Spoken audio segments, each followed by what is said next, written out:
Ní orúkọ Ọlọ́run àwọn ọmọ ogun, ó ní mo kí gbogbo ẹ̀yin ọmọ Ọlọ́run káàkiri gbogbo tí ẹ ti ń gbọ́ mi ní òwúrọ̀ yìí, wípé àlàáfíà Ọlọ́run kí ó máa bá yín gbé ní orúkọ Jésù. Èyí ni ìwàásù tí Dáósìsì tilẹ̀ Ifẹ̀ ṣe ètò rẹ̀. Ẹ jẹ́ kí a gbàdúrà. Bàbá mímọ́, a dúpẹ́ fún oore ọ̀fẹ́ àti àánú tí a rí gbà lónìí láti jẹ́ alààyè ọkàn. Ǹjẹ́ bí a ti ń lọ sínú ọ̀rọ̀ rẹ, wá bá wa sọ̀rọ̀. Jẹ́ kí ọ̀rọ̀ mímọ́ rẹ jẹ́ kó túbọ̀ yé wa sí ní orúkọ Jésù Kristi ni a gbàdúrà. Àmín. Kókó ìwàásù ti ọjọ́ òní mo pè ní iṣẹ́ Olúwa, iṣẹ́ gbogbo wa ni. Iṣẹ́ Olúwa, iṣẹ́ gbogbo wa ni. Tí a bá wo ìwé Ẹ́sírà orí 3 ẹsẹ̀ 2, èyí tó kà báyìí wípé Jóṣúà ọmọ Jehoṣádaki sì dìde pẹ̀lú àwọn arákùnrin rẹ̀, àwọn àlùfáà àti àwọn Serubábélì ọmọ Ṣealtieli àti àwọn arákùnrin rẹ̀, wọ́n sì tẹ́ pẹpẹ Ọlọ́run Ísírẹ́lì láti máa rú ẹbọ ọrẹ sísun lórí rẹ̀, gẹ́gẹ́ bí a ti kọ nínú òfin Mósè ènìyàn Ọlọ́run. Nínú ẹsẹ̀ ọ̀rọ̀ Ọlọ́run yìí, a rí àwọn tí a ti rà padà nínú àwọn Júù tí ó padà sí ilé. Wọn kò gbàgbé láti gbé ọkàn ọpẹ́ wọn sókè láti rú ẹbọ ní kíákíá. Arákùnrin àti arábìnrin, ǹjẹ́ nígbà tí wọn náà bá rí ọwọ́ agbára Ọlọ́run sí ìyanu nínú ayé rẹ, nínú iṣẹ́ rẹ, ní ọ̀nà rẹ gbogbo, nínú ayé àwọn ọmọ rẹ, ǹjẹ́ o máa ń fi ẹ̀mí ìmoore hàn sí Ọlọ́run alààyè? A rí níbí yìí pé létòlétò ni wọ́n fi ọkàn ìmoore hàn sí Ẹlẹ́dàá gẹ́gẹ́ bí ó ti tọ́ àti bí ó ti yẹ. Bí a bá wo ẹsẹ̀ 10 sí ẹsẹ̀ 13 ìwé Ẹ́sírà orí 3, a ó rí wípé àwọn Júù tí a rà padà yìí, wọn kò fi àkókò ṣòfò rárá. Kíákíá ni wọ́n gbé èrò iṣẹ́ láti tún tẹ́ḿpìlì kọ́ nínú ayọ̀. Wọn kò gbàgbé ètò àti ìlànà ọba Dáfídì láti ṣe iṣẹ́ fún Olúwa.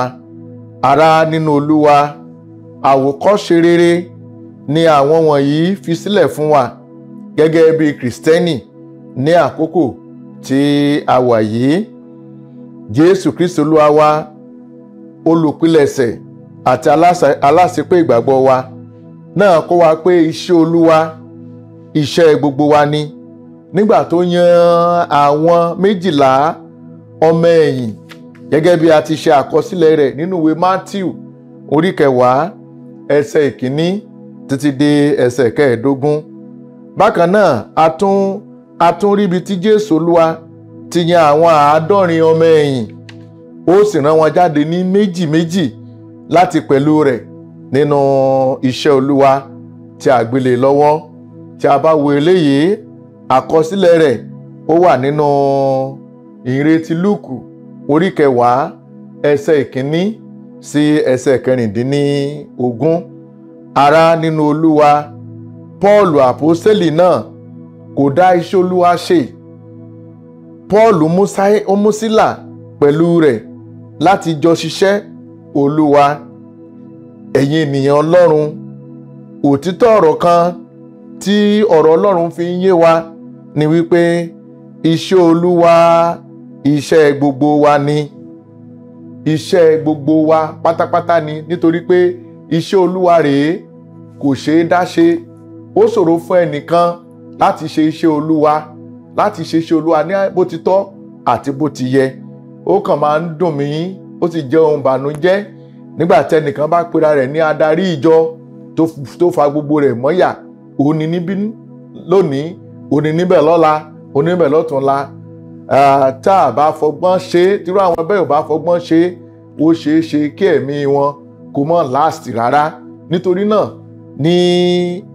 náà ní àkókò yìí ọ̀rọ̀ Ọlọ́run ń kọ́ wa bí a ti ṣe lè pín iṣẹ́, a lè pín àwọn èèyàn sí ìsọ̀rí iṣẹ́, àti bí àwọn èèyàn ṣe lè darapọ̀ mọ́ wa láti bá wa ṣe iṣẹ́ Olúwa, nítorí pé iṣẹ́ Olúwa iṣẹ́ gbogbo wa ni. Nítorí náà irúfẹ́ ìjọ tó wù kí o wà, irúfẹ́ ìjọ tó wù kó o lè máa lọ, ibi tó wù kó o ti lè máa jọ́sìn, ṣe ló yẹ kí a fi ọwọ́ sowọ́pọ̀ pẹ̀lú àwọn adarí ìjọ, kí a fi ọwọ́ sowọ́pọ̀ pẹ̀lú àwọn adarí ìjọ láti rí wípé a ṣe iṣẹ́ náà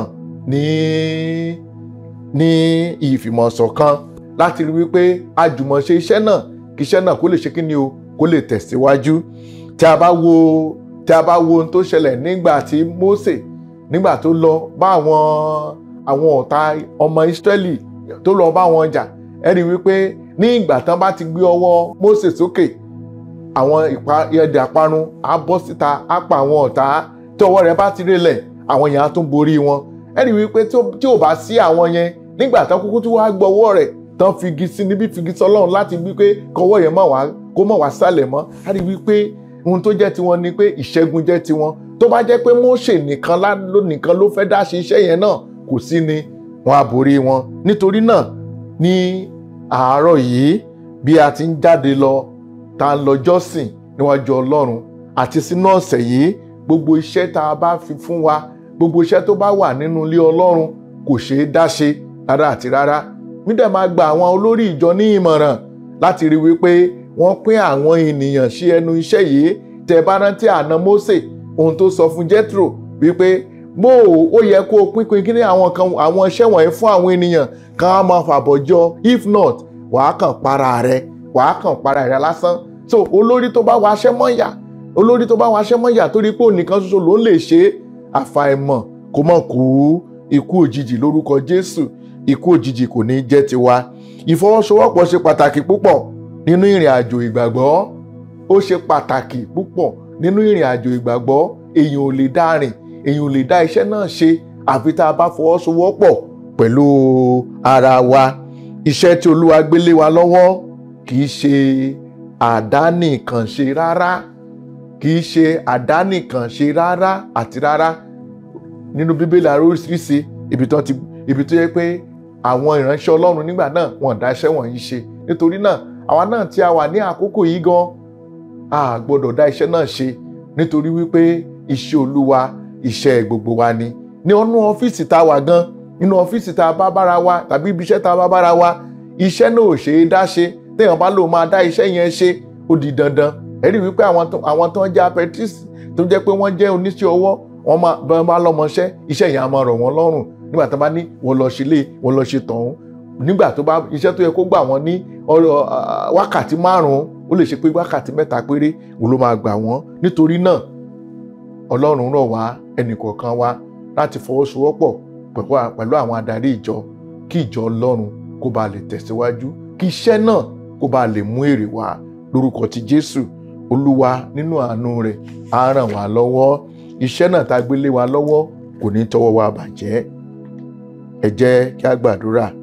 Jésù Olúwa, a dúpẹ́ lọ́wọ́ rẹ pé ẹ tilẹ̀ kà wá yẹ kún ọ̀kan nínú àwọn tí ẹ ti rà padà. Ẹ jọ̀wọ́ ẹ ràn wá lọ́wọ́ kí a lè jẹ́ olóòótọ́ nínú iṣẹ́ tẹ́ gbé lé wa lọ́wọ́, nítorí Jésù Kristi Olúwa wa. Àmín.